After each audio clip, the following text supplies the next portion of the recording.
Så vart det. Och sen ska jag ha en sjal. Klick, klick. Hej, jag sitter Khadija. Ja, idag så är jag väldigt glad. Jag vet inte varför. Idag så jag heter Sister Khadija. Jag ska presentera mig. Här har min fina fin glittersjal. Den är jättefina. Den var jättebillig, jättedyr. Den var jättedyra. Kostade, jag vet inte. Kanske den var billigt dyr. Mittemellan, jättefina. Glitter, jättefint glitter. Suleja. Syster Khadija, det är jag. Jag älskar en färg. Det är svart och lite glitter.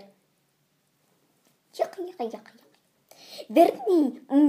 Ni ska få säga. Nu ska ni lyssna. Noga öron. Lyssna. Jag älskar färgglada färger. Svart, rosa, gul. Jättefina blåa färger. Och ränder. Prickar. Jag älskar allt möjligt. Glass, det är jättegott. Godis, det är jättegott.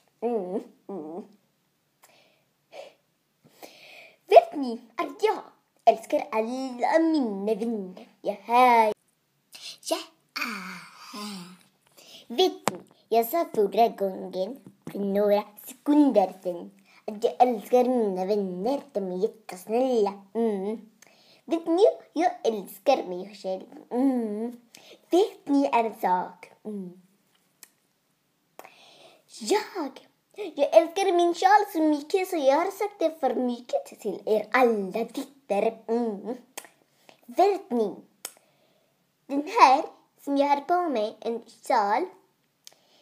Och ni har aldrig sett att jag har haft på mig en sån här. Kanske, jag vet inte. Men vill ni se det noga så här jättefin. Vet ni, det är äkta glitter.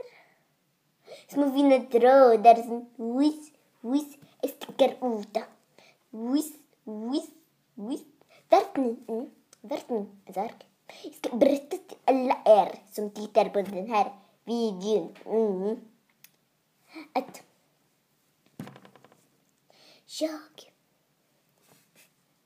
ingen här så jag kan säga det.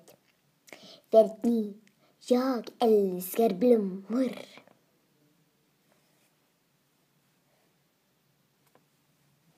Vet ni, jag älskar blommor. Rosor, jättefint.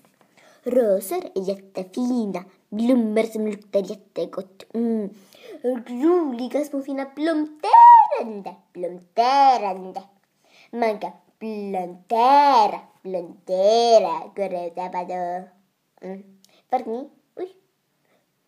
Vet ni en sak? Jag älskar mina sjalar. Ja, 1000 stycken. Det här är jättebra. Goodbye.